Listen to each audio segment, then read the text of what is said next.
what's going on? Welcome back to When the Ball Stops Bouncing. I have a special guest for you today. I have my guy, the sniper. It's no better sight than seeing him shoot the ball. It's like, I mean, it's literally like seeing a person throw a rock in the ocean. The ball has such high trajectory and it just right through the net. I mean, it's a really, really special moment. Him and I have built some classic moments on the court, and I would say he was also my college roommate. So I'm excited for you guys to meet Mike Simpson. Mike, man, appreciate you, man. Thanks for jumping on the show today.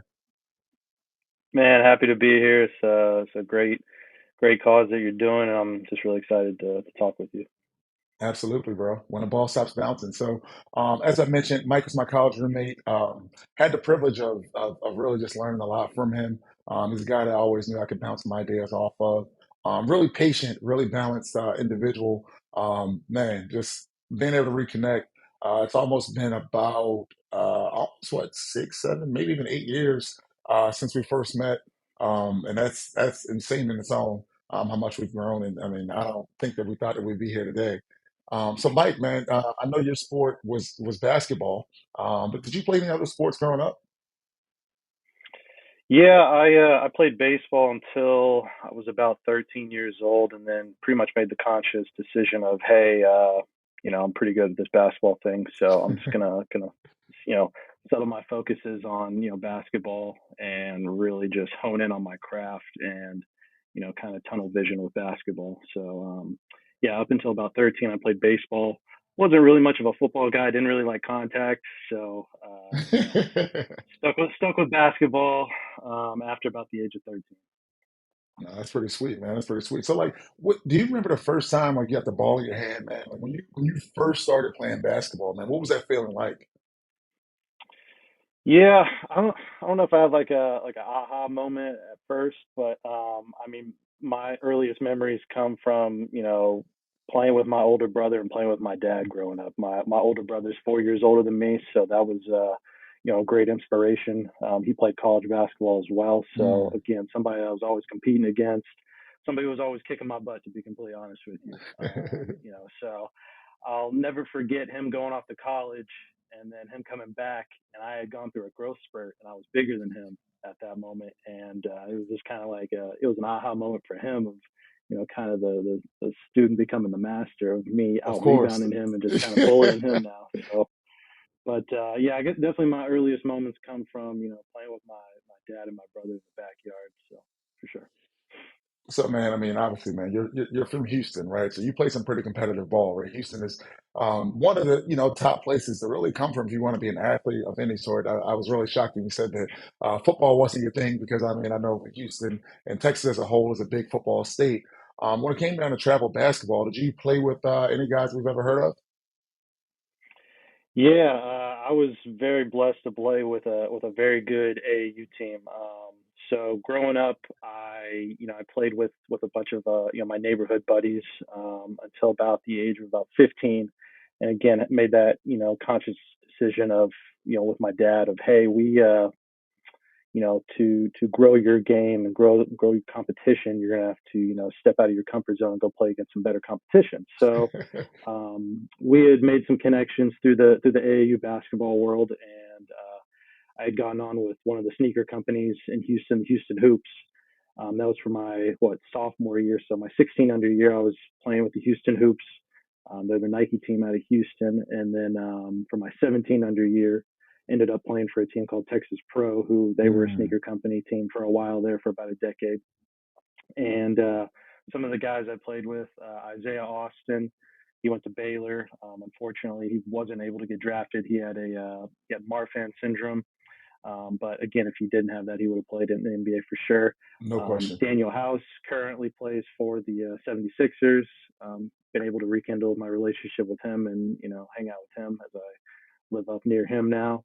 Emmanuel Mudiay, Hmm. he was the seventh pick in the draft, played for the Nuggets for a while. I'm not sure where he's playing at right now, but I know he's playing professional basketball.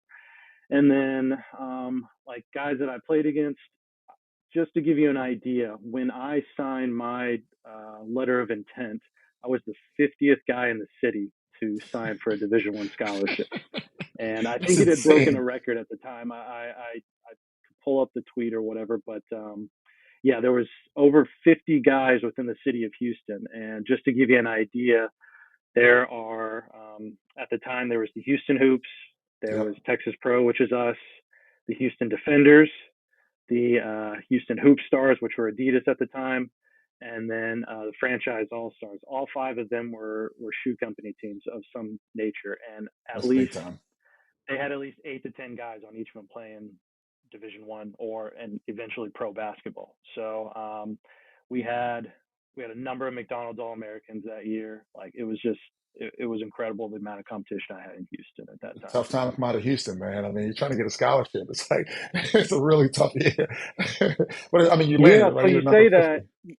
you say, oh yeah, it was really tough, but at the same time, every single college coach in the country knew, oh, Houston was a hotbed of talent. So it was, everybody, all these coaches were coming into town to see all these Yep. kids. They could just recruit the whole city, and they could be good. They could get a whole class doing that. So It's yes, worth while it. it Yeah. was competitive, it was also like, hey, if if a coach comes in to see Joe Blow, oh, they're going to see Mike Simpson as well. They miss on Yep. Joe Blow, they can still get Mike Simpson. So yeah, it was a great time, really competitive, and I'm just glad that I got to experience that.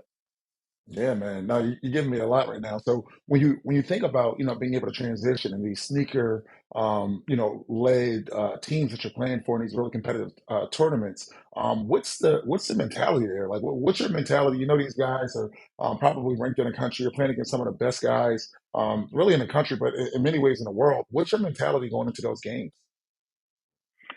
Yeah, it was at first it was a huge eye opener for me just because I was a recruiting nerd growing up. So like I love the rivals, the ESPNs, the 24/7. So I knew all these top ranked guys. And I remember one of our first big tournaments, and we walk in the gym. And I'm like, oh, that there's that dude. Oh, there's that dude. He's ranked this. He's ranked that.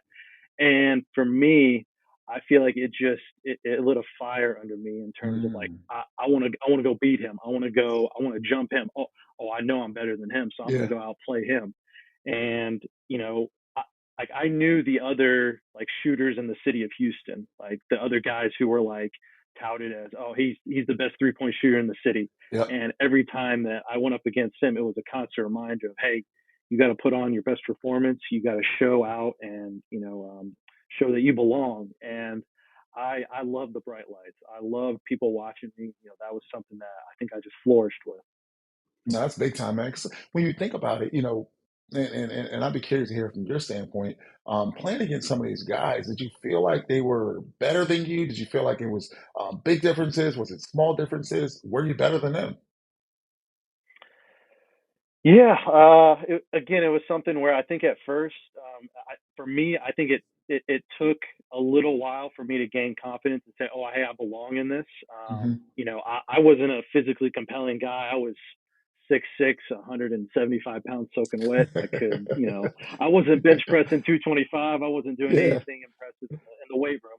But after a little while was, hey, these guys play basketball just like me. yeah, I can compete with these guys. And then I started getting validated in terms of like I started getting this college interest. And at first it was, oh hey, I had no college interest going into my 16 under year. I was just I was flying under the radar. No coaches knew yeah. who I was. Eventually, the attention started coming, the letters, the emails, the phone calls, all those things that go into the college recruiting process. And that's that gave me a little bit more of a validation and a confidence boost that, oh hey, I can play with these guys, like I belong Totally. here. So that was definitely something, a part of the journey that is very important. So when you think about, going through that college process and really starting to, be recruited, what type of relationships or how much of relationships play in you being recruited? Yeah, I think relationships is huge. If I were giving advice to kids going through the recruiting process, I think that's probably got to be at the top of the list is relationships with your coaches, and especially the head coach. I know for me, your relationship with your head coach is going to be the most important, just because he determines your playing time. Yeah, A lot of coaches, it's a dictatorship, and he does everything. He plans, he determines the playing time and all that. a personal story for me is the coach that recruited me to Missouri State, the assistant coach. His name was Kyle Smith Peters, really good guy. He ended up going to coach one of the best JUCOs in the country. But part of the Mm. story is, so he recruited me, did a great job, great guy, like I said. I got to school the first week of June, and for summer school, right? The second week of June, he took another job. Wow. So again, big welcome to college basketball. So again, like I said, while I cherished the relationship I had with Coach Smith Pete, he was gone. He was not going to be there anymore. So I had to have that relationship with my head coach. Mhm. So again, uh, like I said, I think that relationship with the head coach is going to be the most important thing that you have. Yeah, it's funny you say that. So you and I are a lot more similar than I thought. That's exactly what happened to me. So I was recruited, right? And coming out, I'm like, okay, cool. Yeah, I'm going to this college. You've been mainly recruited by like the top assistant. Typically those guys are the recruit guys. So he's like, oh, you're telling you how great you are. Oh, you're going to play so much. Your game fits really well with the system. I have no idea what offense they run. With system, none of that even matters. I'm the best player in my high school. You're going to give me the ball, and when I get the ball, I know what to do with it. I've been doing this my whole life. Um, but about a week or so, like you said, I think we started in June for summer school. But a week or so before, I get a text, and coach is saying, "Hey, yeah, I'm going to a different school." I'm like, well, uh, I mean, a bucket's a bucket. Who can, because you're an 18, 19-year-old kid, you don't know any different. But having that advocate, whether it's a top assistant, in your case, like you said, the head coach, but having that advocate that can really just keep your confidence high because you're still an 18, 19-year-old kid playing against grown men, right? You're playing against guys that are preparing for the NBA draft. You're playing against guys that are preparing for their senior year. They want to go overseas, what have you. And having that advocate in the day by day, week by week, and you're having these different matchups, you want to make sure that your confidence is at its peak. And having that new coaching staff come in now, going back to relationships, you need to go out and build that relationship with this new coaching staff that's probably never even seen you play before.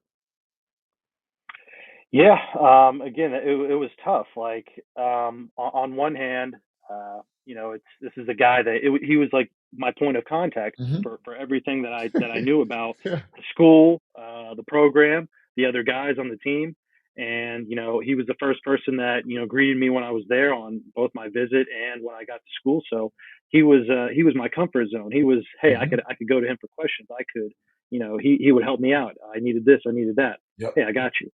And then a snap of a finger, that's taken away from you. So you're Yeah. just kind of like, oh wow, I gotta, okay, now I gotta readjust. I gotta Yep. pivot. I gotta make more. I gotta make these other relationships because there's other resources that are Yep. going to be out there. So again, it was an adapt or overcome. You got to adapt and overcome. That's right. That's right. So when you came out, I'm assuming you had multiple options. So did you have a criteria that you were looking for? It wasn't just like, hey, I've been dying to go to school in Missouri. But did you have an actual criteria when you're looking for, whether I don't know if it was your college major that Missouri State offered. I don't know if it was just the coaches themselves. I don't know if it's colors that the team wore, guys you met on the team. Did you have a criteria that helped you decide on Missouri State? Yeah. So my recruiting story is pretty funny. My final couple of schools were, so I had visited Missouri State, I visited Tulsa, and I had a couple other schools, and then my final third school was Florida Gulf Coast, maybe Mm. a school that you heard of called Dunk City. So I had remember getting a call from some school in Florida and that I had never heard of, and it's this really cocky guy, and he's telling me that he's a shooting coach and he had seen my film, and he's like, man, if you can shoot like that, then you can come into my system and you'll fit right in. Again, like I said, one of the cockiest dudes that I had ever met in the basketball industry. Guy by the name of Andy Enfield. He's That's now a right. coach at Southern California now. But ironically enough, my final two were Missouri State and Florida Gulf Coast. And I remember coming back from Missouri State, and I remember talking with my dad, and I said, "Hey, I want to make this decision for the right reason. I don't want to just go to some Florida school and party and lose my focus of what I'm doing this for. I'm going to play basketball. I'm going to go to school, get an education, do all the right things." And so I said, hey, I really think Missouri State's going to be a great fit. I feel like I have a great opportunity to play. It's in a great conference. I think the style of play really fits me. I really like the head coach. Again, all these check marks that were, getting checked off in my mind that I liked about a school. Um, so I ended up committing to Missouri State, Hmm. and ironically, I'm sitting in my dorm room about a year later during March Madness, and I see Florida Gulf Coast is in the Sweet 16 of the NCAA tournament. Yep, So again, I'm not a big regrets guy, but it's a funny story to it tell people is. of, hey, I came to a fork in the road, and one fork was Florida Gulf Coast, and the other was Missouri State. Yeah, So, and another ironic part was once I ended up transferring from Missouri State after my 2 years, I said, hey, I want to go to I want to go home to Texas, I yeah, want to go home to Cali, or I want to go to Florida. that's right. And I ended up going to Florida, and I guess all is well that ends well. That's right. No, that's awesome, and that's where we met, right? So we were college roommates. We were teammates in Florida, right, at the school we went to in Florida, which was awesome. So now, when you look at obviously being at Missouri State, then going over to a different experience in Florida, what did your perspective change the second time around as opposed to the first time around? Yeah, I felt like I had an added motivation of personally, I did not succeed at Missouri State. You can go look at my stats. I didn't play. I physically wasn't ready. Looking back, I probably wasn't mentally ready for the Division I basketball experience. There's a lot that goes into it. For sure. Any Division I or Division II, Division III NAIA student athlete will know that it's a tough adjustment. It's not a natural thing to go in from your lifestyle as a high school student athlete transitioning into a college student athlete. I probably could have used a redshirt year to transition myself into college athletics. Again, it didn't happen, and things went the way they went. But yeah, I ended up at Palm Beach Atlantic there in Florida. It's a Division II, and it gave me an extra motivation to prove that again that I belonged there, that I was a college basketball player. So I think that really just gave me a heightened added sense of motivation that I wanted to succeed there, that I wanted to be a good player, I wanted to get my degree, and really just use those resources that all these colleges have to become a success after college. Absolutely. No, and I think that's the biggest piece and the biggest pillar about PBA. PBA is a lot smaller of a university, different style of basketball. But I think at that point now we can understand, okay, this is how you guys play basketball. This is the type of community I want to be a part of. Here are some of the different values of the school, of the basketball program that we can also entrench ourselves in. And these values really resemble, a lot of who we are and who we, want to be representative of. So I think that experience was tremendous. I think that we were both able to take a number of different great relationships out of that university, which is fantastic. So now let's pivot a little bit. Let's talk about being a college athlete now, being able to transition into the work world, or what some would call the real world, right? So, what's that transition been like for you, right? I mean, we never knew when the ball would stop bouncing, but once it did, we had to figure out what do we do. So, in your case, what did you figure out? Yeah, so once I was done playing basketball for my senior year, I was hurt at the time. So like the thought of playing overseas was a thought, but at the same time, I had met this wonderful woman who ended up being my wife, Yeah. and it was a situation where I was like, you know what, I enjoy spending time with her, and I want to further my relationship with her. And at the same time, I was like, you know what? I just got this degree. I feel like I've got some great life skills. I want to get out and make some money as well. So it was something where, again, you come to a fork in the road and you say, all right, what path am I going to go down? Am I going to continue this basketball thing? Am I going to try and make money doing that? Or, hey, do I go out and get a real job? Do I get a desk job? Whatever the case may be. So, um, after college was done, I was working at a hotel doing valet at one of the greatest jobs that I'll ever have. Agreed. Working at the Breakers Hotel in Palm Beach, Florida. I got paid to drive Ferraris every day. It was Yeah. amazing. When people ask, hey, what cars did you drive? I said, no. The right question is, what cars didn't I drive? I Seriously. got to drive every car under the sun. Yep. But my first my first real job was actually a complete and utter failure. Mm. I got on as a as an insurance salesman at a company down in West Palm Beach, Florida. And when I say that I knew that it was not for me the second I walked in the door, that would have been an understatement. Yeah. Um, Again, long story short, I was there for about 3 months, and to be a commercial insurance salesman, you have to pass a state regulated test. And I just couldn't pass the test. I wasn't motivated to do it. I knew right away this wasn't for me. Yep. I'm a type of person that I have to love what I'm doing. I have to be passionate about it. I have to enjoy what I'm doing for myself to succeed at it. And it wasn't for me. So after 3 months, I got fired. They let me go.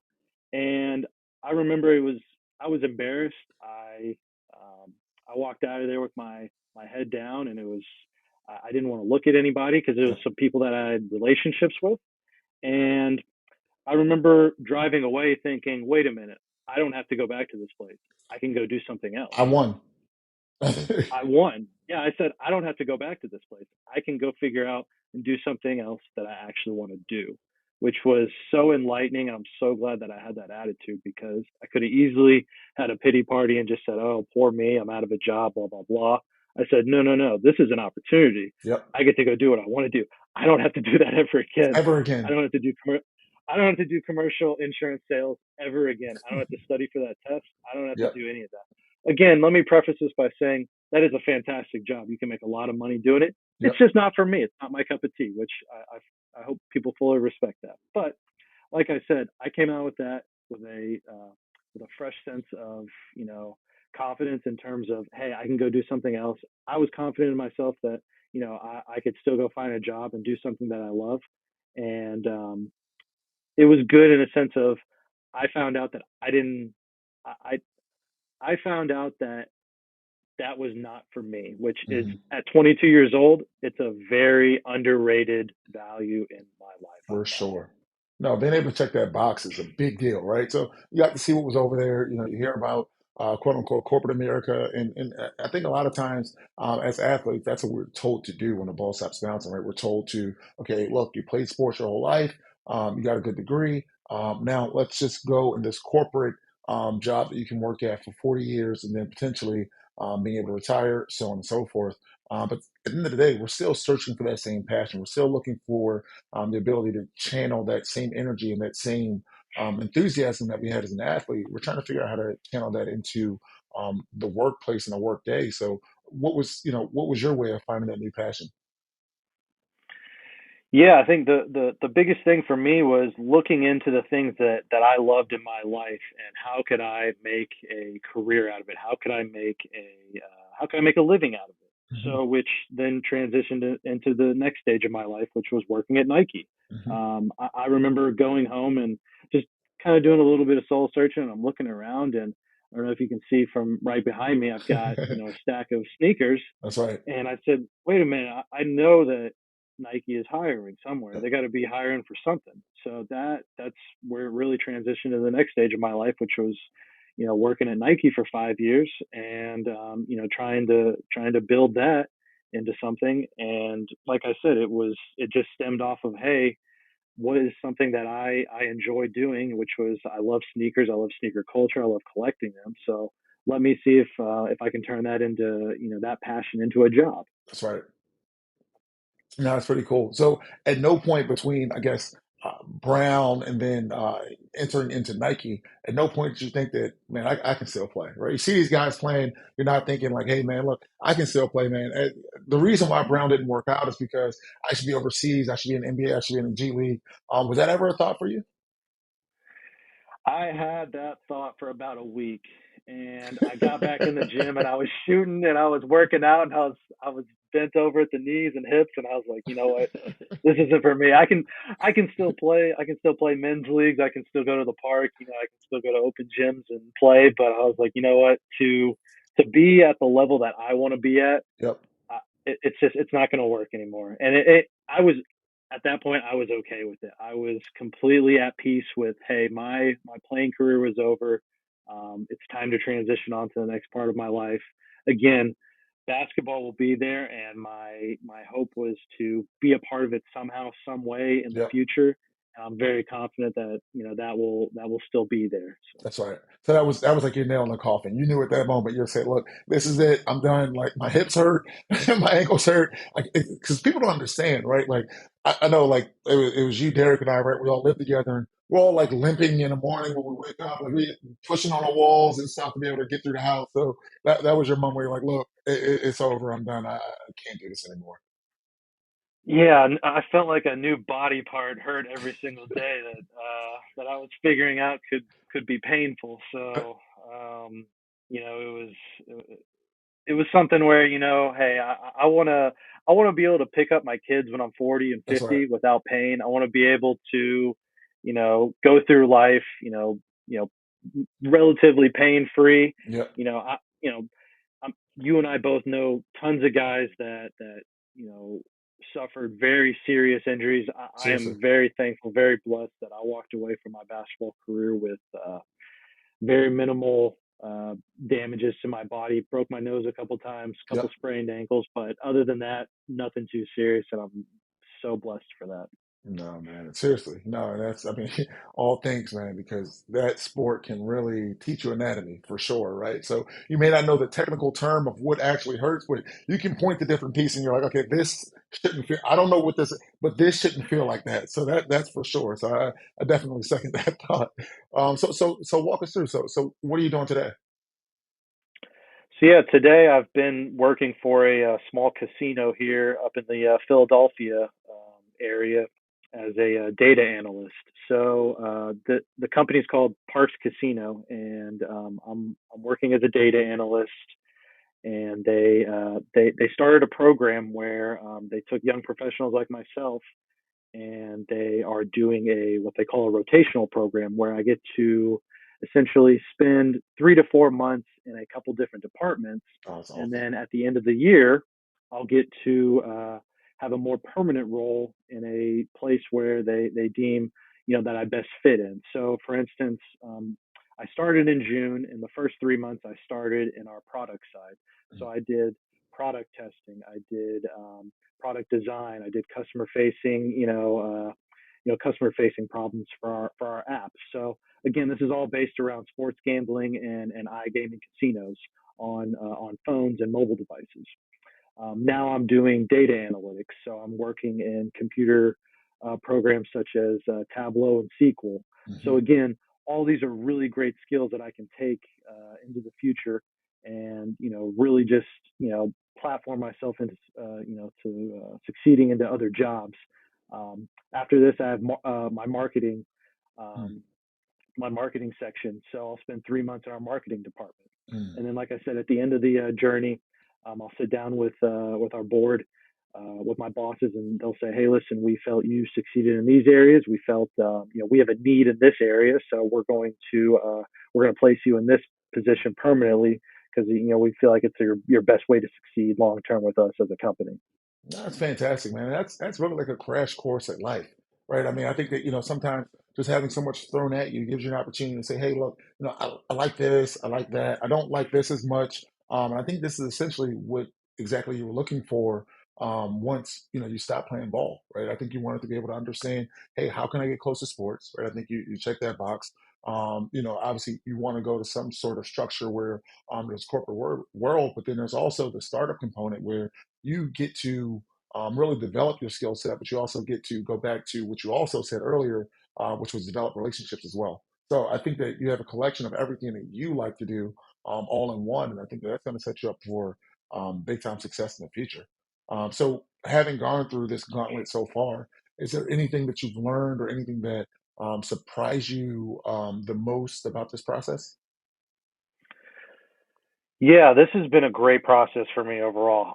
I think the biggest thing that's really helped me is to document how I feel about each and every area of the company. So you're dealing with different people, you're dealing with different thought processes, you're dealing with completely different areas of a company.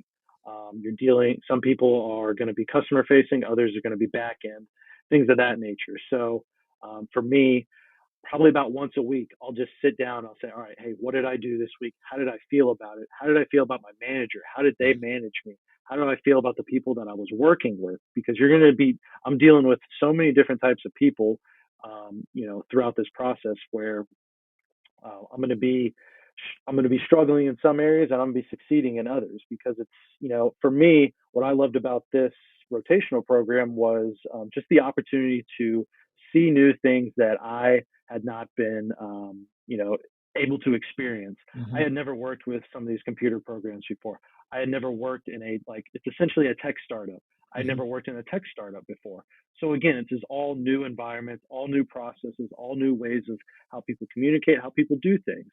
So again, my big thing was, hey, be a sponge, soak all this in, document it so that I could speak to it at the end and say, hey, listen, I'm not just spitballing and be like, oh yeah, I thought I liked this and I felt like Yep. I liked that. No, no, no. Like I know that this is just how I was feeling because a lot can happen within a year, and Certainly. so that was my big thing of, hey, document how you feel, and then you can revisit it, and then you can then communicate to your bosses and your people who are managing you, and then they can help you with the resources they have to get you in a position where you can succeed. So, are there components of what you do today that you pull from your past athletic career? So, let me reword that. From your past athletic career, what components are you pulling from that career into your new career that you are in today? Man, so many things can transition from being a college athlete that you don't even realize because as a college athlete, it's just a habit. Hmm. So one of first, the first meeting I ever had with a team meeting that we had at Missouri State, our coach sits us down and he says, "All right, guys, um, you'll be successful if you do these three things.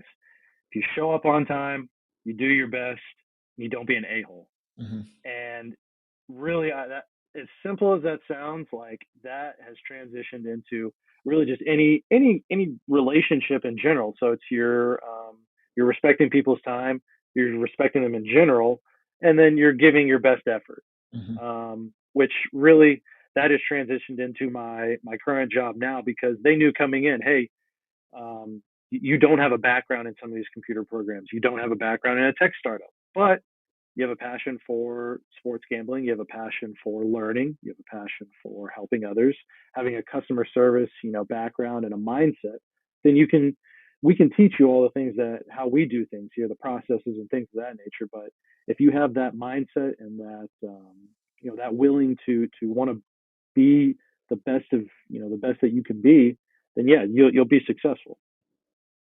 Makes a lot of sense. So that makes me think, when you get frustrated or when you have to problem solve, do you have a system that you use? Is there some sort of way? Because I know you said these components are helping you out professionally, but when things happen to Mike Simpson, the person outside of work, how do you problem solve?